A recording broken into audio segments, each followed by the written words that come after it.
Hey there, TBD listeners. Before we start the show, I want to let you know about a story coming up a little later. It's from one of our partners, SAP. Is your business reaching an exciting turning point? Are you ready to seize the moment for growth? When you're facing uncertainty, SAP can help you be ready for anything that happens next. To learn more, head to sap.com/be ready and stick around to hear how Ember Technologies seized the moment.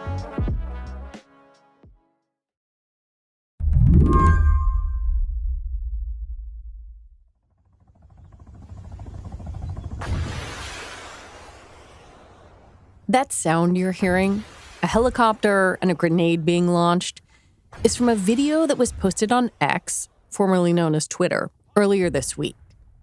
It was posted with the caption, "New video, Hamas fighters shooting down Israel war helicopter in Gaza." It's been viewed more than 2.5 million times, reposted more than 2,500 times. Except it's totally fake. It's from a video game called Arma 3. It's not in Gaza, it's not in Israel. Nothing about it has anything to do with the current conflict. The video now has a community note attached explaining this, but not before it bounced all around the internet. Other videos, horrifying real ones, from Israel and Gaza are all over X, with little or no warning. It makes the platform, a place people used to go for news, into this ghastly brew of suffering and confusion over what's real, what's not, and what's being posted just for clicks. I wanted to understand how it got this bad. So I called up journalist Casey Newton, who writes the newsletter Platformer. Casey says there are 3 big reasons. One is that since he took over the platform, Elon Musk has systematically gotten rid of the vast majority of the people whose job it used to be to prevent false things from going viral on the platform. Another reason is that Musk has repeatedly endorsed accounts that are known spreaders of misinformation. And a third reason is that after eliminating all of the verification badges from the vetted journalists who used to have them on the platform, he started selling those badges to people for $8 a pop. And then he started paying those people based on how many views they got. That is just a recipe for having a lot of misinformation on your platform. Is this the worst you've ever seen it? I mean, there's probably a case to be made that content moderation in general was worse at Twitter in like 2012 or something, when people just weren't paying attention to this stuff at all. But at the same time, the platform was smaller then. It didn't have a ranked feed. And so there are now systems on Twitter that amplify bad stuff that are much more robust than they were like 10 years ago. So yeah, I think it's probably pretty easy to make a case that in the ways that matter, this is the worst that this particular network has ever been. Today on the show, the idea of a global town square was probably always a fantasy. But the war between Israel and Hamas now shows how broken Elon Musk's platform really is. So where should we turn now? I'm Lizzie O'Leary, and you're listening to What Next TBD, a show about technology, power, and how the future will be determined. Stick around.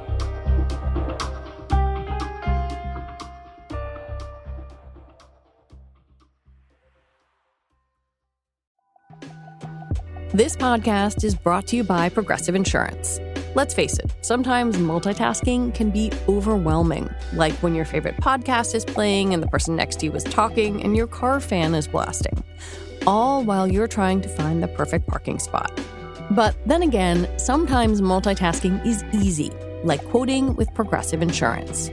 They do the hard work of comparing rates so you can find a great rate that works for you, even if it's not with them. Give their nifty comparison tool a try, and you might just find getting the rate and coverage you deserve is easy.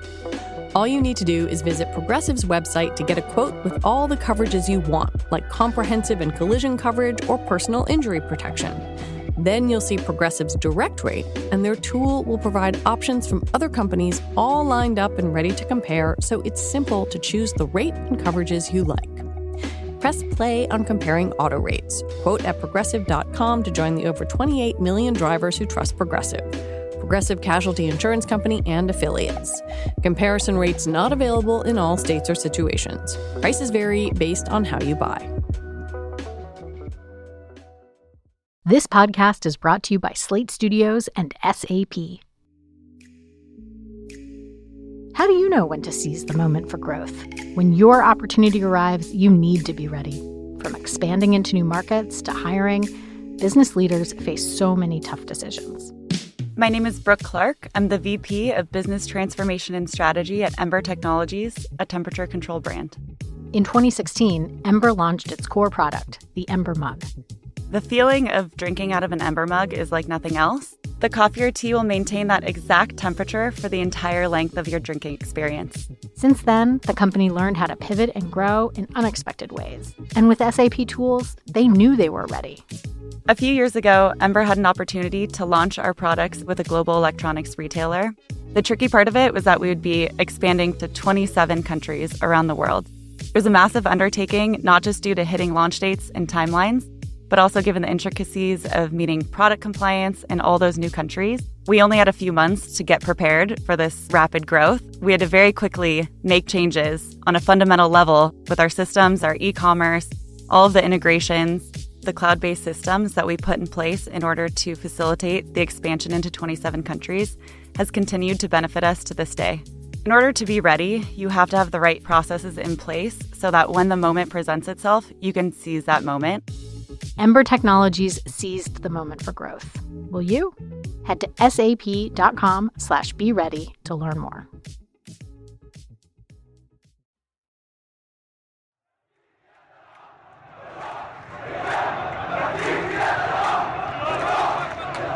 Maybe you weren't constantly online during the Arab Spring, but I can tell you that there were moments when it felt like we were getting real news from real people on social media.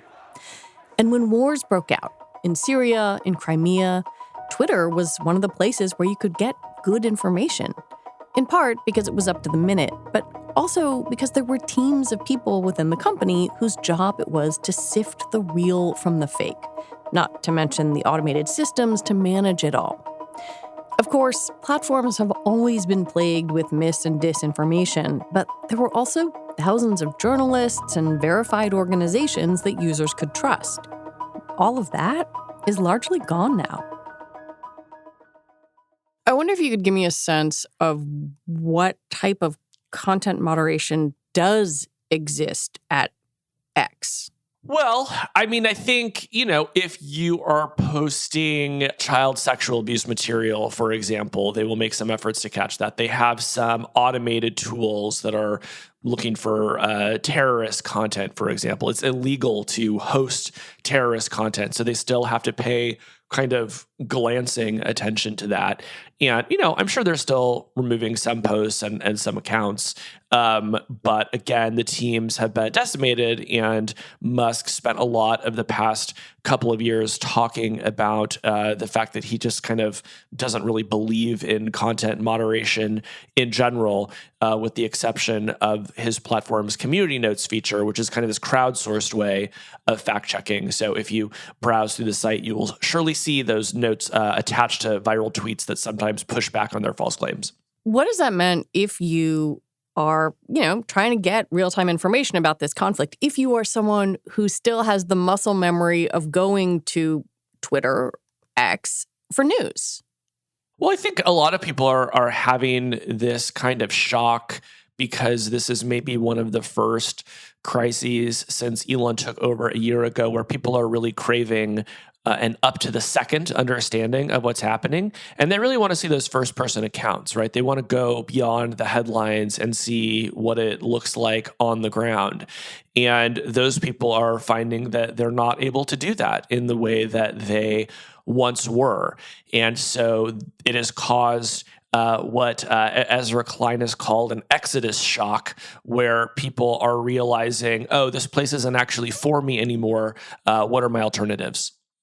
You and I talked about this a little bit with regard to Ukraine, but it does feel like the past week or so has been palpably worse. I wonder if you've thought about that or thought about why you think that is.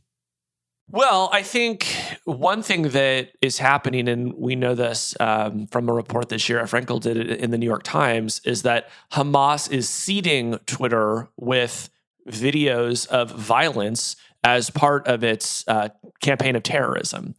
And so because Twitter does not have the same tools and teams in place that it once did to prevent that stuff from spreading, to remove it quickly from the platform, people are seeing a lot more violence and gore, I think, this time than they did in the early days of that Ukraine conflict. Let's talk about engagement, because I think it's just so fundamental to how this platform operates right now, how all platforms operate. But I wonder why misinformation, inflammatory content, gory content, whatever it is, gets so much engagement. Well, something that trolls do now in the aftermath of a calamity is they will find old videos that, look like they might be related to the current crisis, and then they post them, So we've seen like videos of fires in Algeria, or like I think we saw like a fireworks celebration that was repurposed to look like a bombing in the current crisis. People have even posted video game footage on X in recent days and tried to pass it off as combat on the ground in Israel. And this technique is effective because you see a video clip, there's no real context. Someone is telling you that this is breaking news. There's no meaningful system of verification on X. And so that's just a recipe for chaos. But again, what's interesting here is that Musk has now created a financial incentive for people to do this, because the more views they get on their posts, presumably the more they'll be paid. That's what I wanted to ask you about.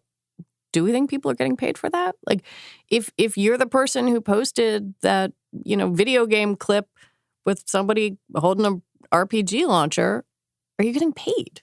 Quite possibly. The system that they have set up is still somewhat opaque. They did a big payout to creators earlier this year as an effort to encourage more people to become paid subscribers.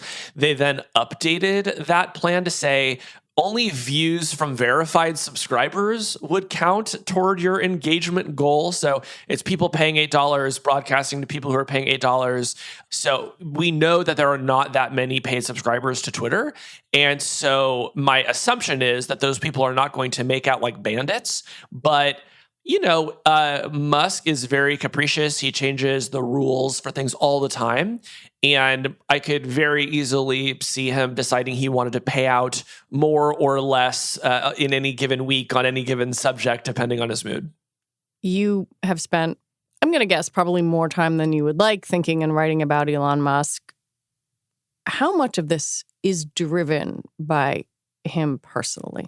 Basically 100%. There is no other person who has a meaningful vote on what happens on X.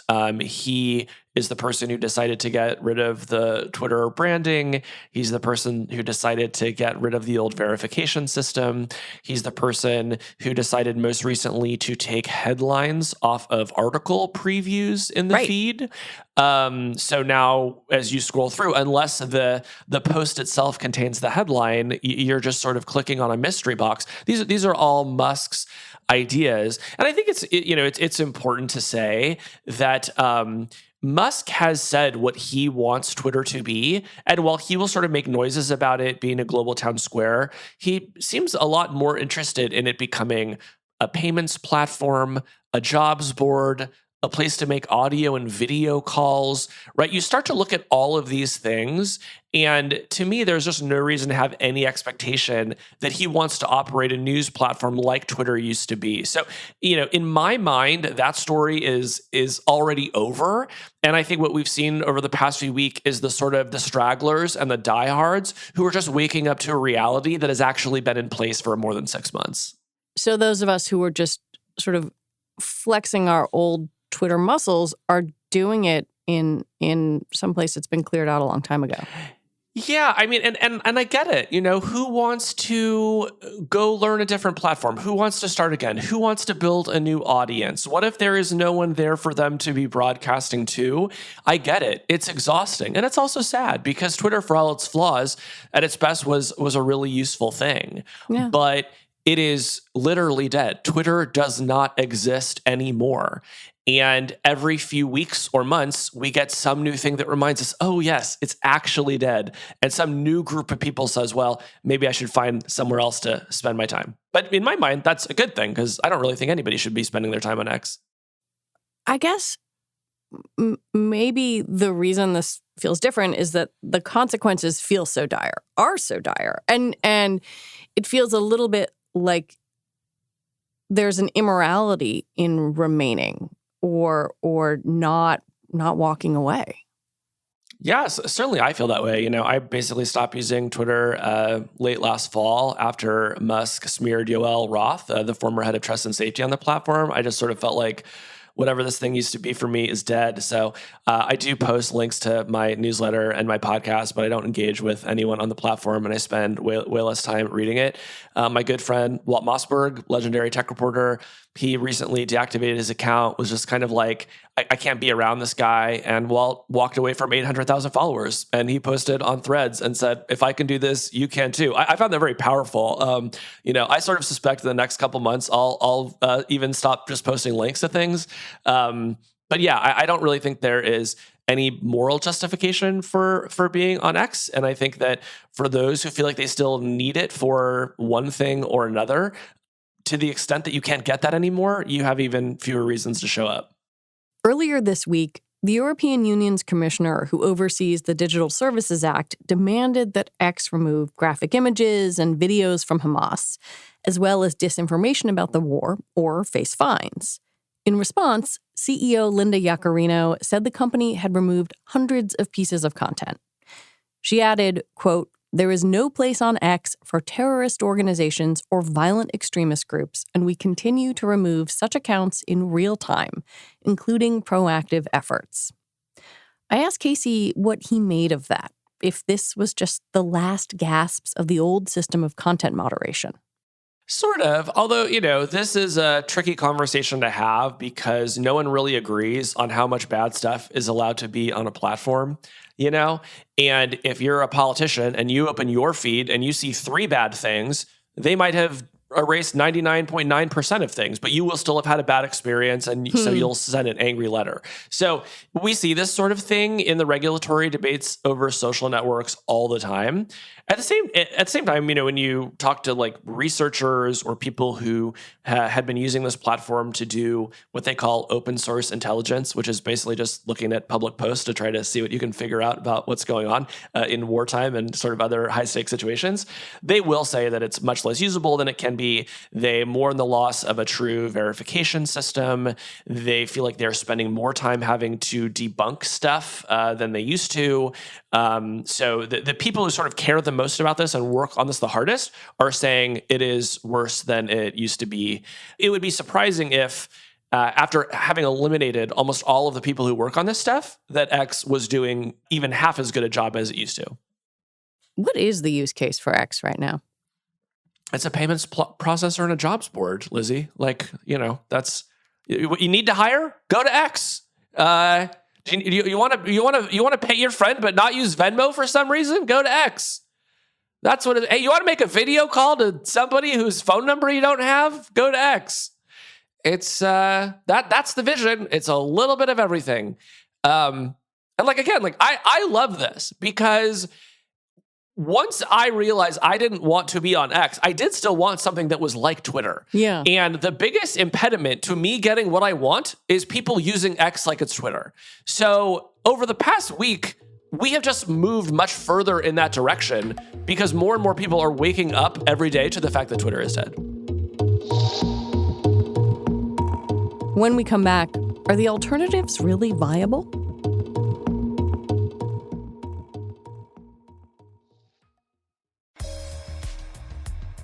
Reboot your credit card with Apple Card. It gives you unlimited daily cash back, that can earn 4.15% annual percentage yield when you open a savings account.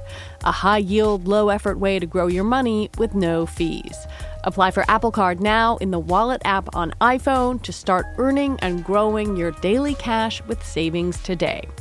Apple Card subject to credit approval.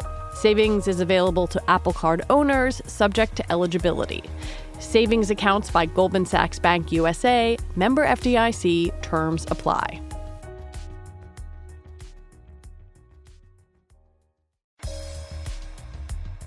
Reboot your credit card with Apple Card. It gives you unlimited daily cash back that can earn 4.15% annual percentage yield when you open a savings account. A high-yield, low-effort way to grow your money with no fees. Apply for Apple Card now in the Wallet app on iPhone to start earning and growing your daily cash with savings today. Apple Card subject to credit approval. Savings is available to Apple Card owners subject to eligibility. Savings accounts by Goldman Sachs Bank USA, member FDIC, terms apply.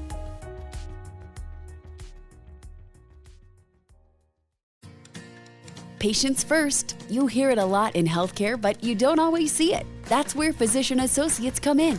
PAs go the extra mile to make you the priority, using their medical training and expertise to address your specific health needs and taking the time to listen, explain, and follow up. Every day, physician associates go beyond to ensure that you receive the care you deserve. See how they're redefining healthcare at pasgobeyond.com. So let's talk about Threads, because that's what you wrote about this week. What is being on Threads like right now?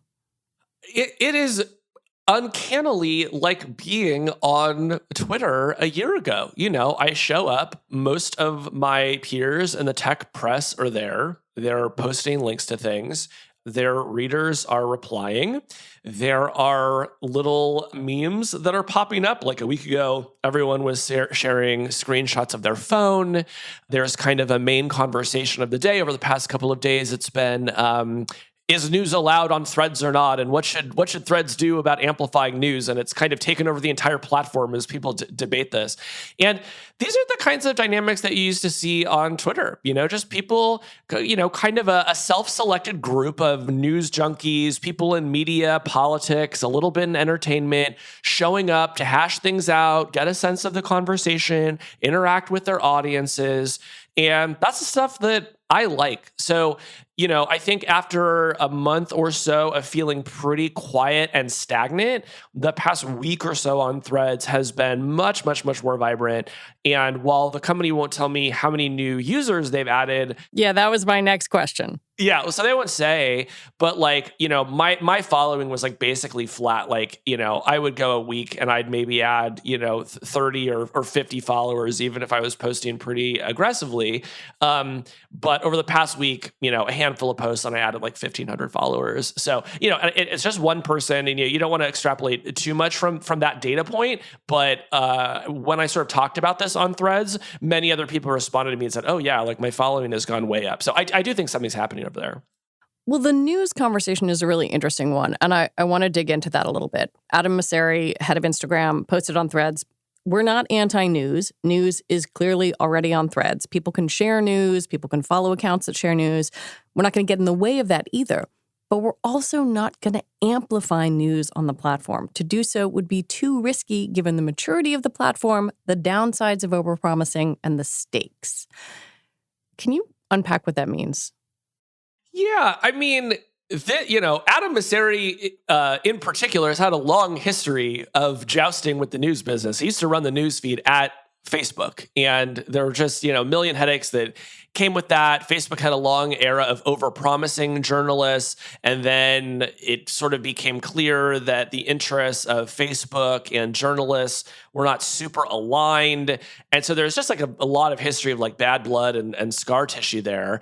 And so they go to start their little text-based social network, and at first, they did not really want it to be a news thing. I think they sincerely thought, we're going to take all these like really cute, fun creators on Instagram, and we're just going to like have them start posting in text instead of pictures and video and see what happens. And whenever you start something like this, you don't know how people are going to use it. I don't really know what the version of Threads looks like, where it's a bunch of creators like posting in text about their, makeup tutorials and their IKEA shopping hauls. Maybe that would have been a good time, but it didn't really happen. But at the same time, there has been this need in the world for something like Twitter. And so, of course, all the journalists show up when they start posting their news.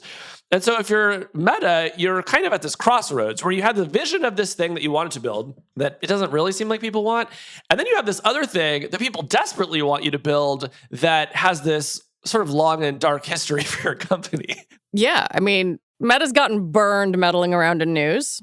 Yeah, so that probably doesn't feel like a great choice. But I think the most important ways, for as controversial as this topic has been, it's also already been decided. If you give people a box to type text in and you let them add links, what they are going to post and discuss is the news, right? Like, that is what there are links to on the internet, is news. So some people will post links to things that are not news, and some people won't post news at all. But a lot of people are going to be posting news. And so I don't believe this is true, but a funny thought I have had is like, if I were Adam Mosseri, the way that I would get every journalist in the world posting on my platform is saying this is not a place for news, because then you have all the journalists saying, we're going to show you Mosseri, right? And they all show up. And next thing you know, they've like captured like the entire, elite press corps. What does Meta do with that? Like, clearly there is a demand for old Twitter with all of its problems. Yeah, I mean, like the thing that made Twitter interesting insofar as it was interesting was that it just kind of set the global daily news agenda. It was always a horrible business. It always had terrible leadership, but it did do that, right? It got an elite group of users who kind of set the day's conversation. It was an engine of culture. It was an engine of breaking news. And there is a kind of clout that comes with that. There's cultural impact. There's even a sense of coolness that attached to Twitter that just frankly has not attached to anything Meta has done in a really long time. And so my suspicion has been that if a critical mass of journalists gets on there and an even bigger audience follows them there, and you start to replicate these dynamics where the news is breaking on Threads and memes are being born on Threads, and it starts to kind of set that daily news agenda, I think Meta will be really excited about that, right? Who doesn't want to own a property that is setting the agenda, that is the place where famous people are interacting, right? There's a lot of upside for Meta in that. There's a lot of risk too, but when you look back through their history and you see how many times they tried to create a Twitter-like thing and failed, now they're actually onto something. And I have a hard time believing they're not going to want to go further in that direction. You know, the flip side of that elite capture and journalists and celebrities and what have you is the other thing that I think made Twitter really vibrant is the ability of random people, regular people, to type their thoughts, to point a camera phone at something. Is there any evidence that that is happening on Threads? I think so. I mean, when you open up Threads, you do not default to the feed of people that you're following. It just defaults to some algorithmic recommendations. And I do see average citizens in there. And I imagine that over time, we'll see more. It's very much a TikTok-like approach to a text-based network, right? Instead of having to know who to follow, Meta is going to figure that out for you. You start clicking on links and liking posts and replying to people, and it's just going to kind of build the feed for you. So if that comes to pass, there should be room for people that today we've never heard of to rise up on that platform and become successful. And that will actually be one of the big tests of this platform is, does that start happening? Because the only successful social platforms have been places where that happens. Before I came into the studio to talk to you, I got a DM on X from a dad who was actually asking me for help in keeping his teens from seeing some of the worst stuff that's circulating on that platform, the fake videos or the really awful real ones. And it just made me wonder, like, what to do with that now? This thing, this like great 2010s social media connects us all thing feels so broken. Yeah, I mean, I have such a great tip for this dad. Delete X from your teen's phone. Like, they don't need it anymore. There's nothing on it for them, you know? Or short of that, I don't know, maybe there's some, meme accounts that they want to still follow there. They want to use it to DM people, and so they feel like they can't delete it. But, you just do need to have a conversation of like, this place is the Wild West. You should expect to see the worst things you've ever seen on this platform. And it's like just basically not a safe place for you to be. That's what I believe. That's what I would tell, my teens if I had teens. But look, we are in a time of tumult and change. The old social network order has been upended, and we are waiting to see what is going to take the place of this thing where we journalists gathered. Some people still think it could be Mastodon. Some people still think it could be Blue Sky. Some smaller group of people might say, you know what, the heck with this social web. I'm going to start going back to like Slate.com and other journalists' websites to get their news, which is like a beautiful thing to do. I wish more people would do it, So I think people have options. And, this is really a question for me is what people really want, because there's a lot of discussion about like, well, where can I find those news links? And, will Threads be the place for news links? But, you can kind of find news anywhere. I think what people really miss is the conversation and the first person accounts. They want to know how people are talking about the news, and they want to get a sense of what's happening that is a little bit less edited, that feels a little bit more raw. And so like, where is that going to be? And that's, I think, the piece of it that hasn't settled. And in terms of like what happened today, there's like still a lot of places that'll tell you what happened today. Charlie Warzel at The Atlantic, who you and I both know, wrote something about this. And I want to read part to you and get your thought on it.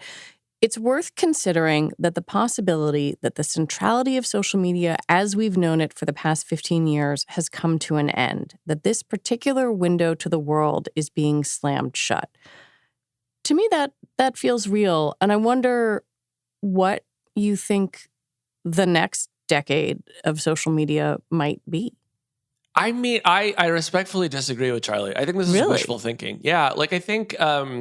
when you think about why social networks exist, it's because people have opinions and they like sharing them, I don't think anything changed about that.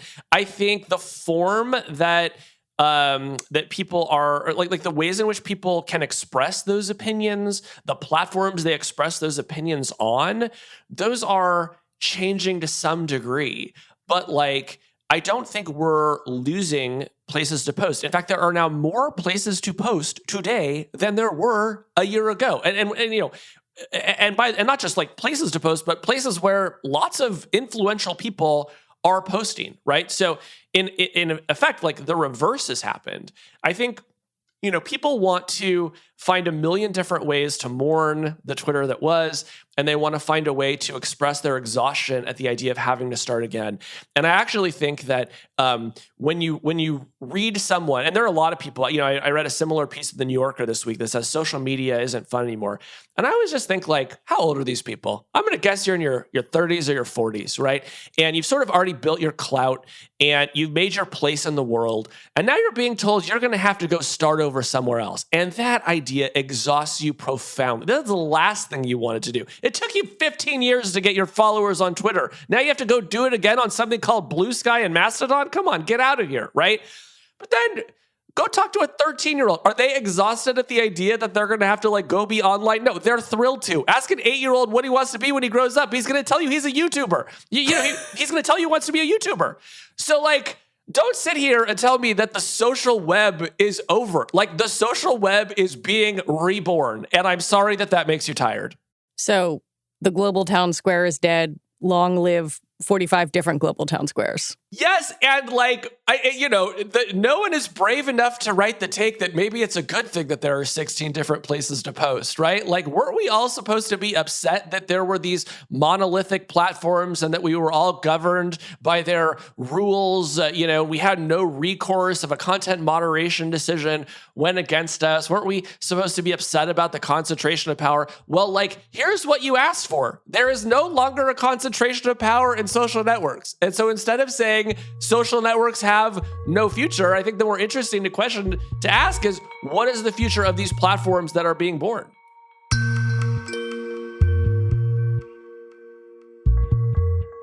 Casey Newton, thank you for coming on. My pleasure.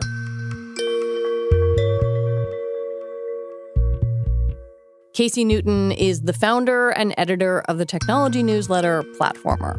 And that is it for our show today. What Next TBD is produced by Evan Campbell and Anna Phillips. Our show is edited by Jonathan Fisher. Alicia Montgomery is vice president of audio for Slate, and TBD is part of the larger What Next family. We're also a part of Future Tense, a partnership of Slate, Arizona State University, and New America. And if you're a fan of the show, I have a request for you. Become a Slate Plus member. Just head on over to slate.com/whatnextplus to sign up. All right, we will be back tomorrow with another episode. I'm Lizzie O'Leary. Thanks for listening.